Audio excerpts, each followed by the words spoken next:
हाथी और दर्जी की कहानी। सालों पहले एक गांव रत्नापुर में एक जाना माना मंदिर था। उस मंदिर में रोज एक पुजारी पूजा पाठ करता था।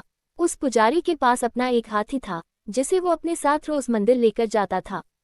सभी गांव के लोग हाथी को बहुत पसंद करते थे।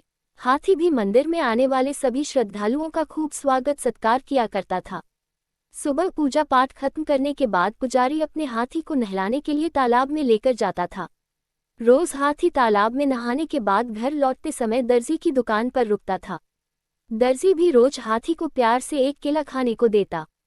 हाथी केला खाने के बाद अपनी सूंड से दर्जी को नमस्ते करके पुजारी के साथ घर चला जाता था। ये सब हाथी और पुजारी की रोजमर्रा की जिंदगी का एक हिस्सा था।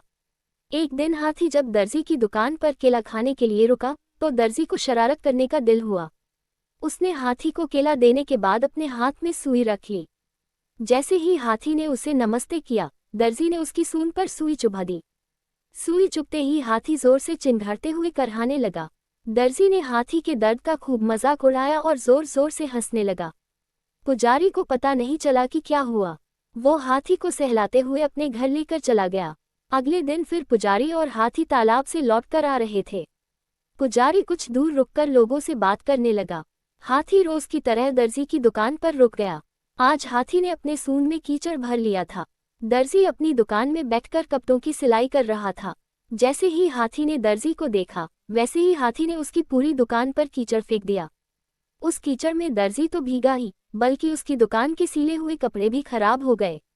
इस सब से दर्जी समझ गया कि मैंने कल जो किया था, उसी का दंड हाथी ने मुझे आज दिया है।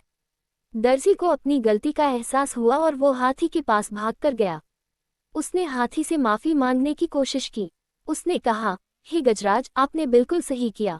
मैंने जो कल किया था उसका नतीजा यही होना चाहिए। हाथी ने दर्जी की तरफ देखा और अपनी सूंड को हवा में लहराते हुए वहां से चला गया। दर्जी को मन ही मन बहुत बुरा लग रहा था। उसने अपने मजाक मस्ती के चक्कर में एक अच्छा दोस्त हाथी खो दिया था। उस दिन से दर्जी ने ठान ली कि वो किसी को भी मजाक में भी नुकसान नहीं पहुंचाएगा। कहानी से सीख। दर्जी और हाथी की कहानी से यह सीख मिलती है कि किसी के साथ भी बुरा व्यवहार नहीं करना चाहिए, मजाक में भी नहीं।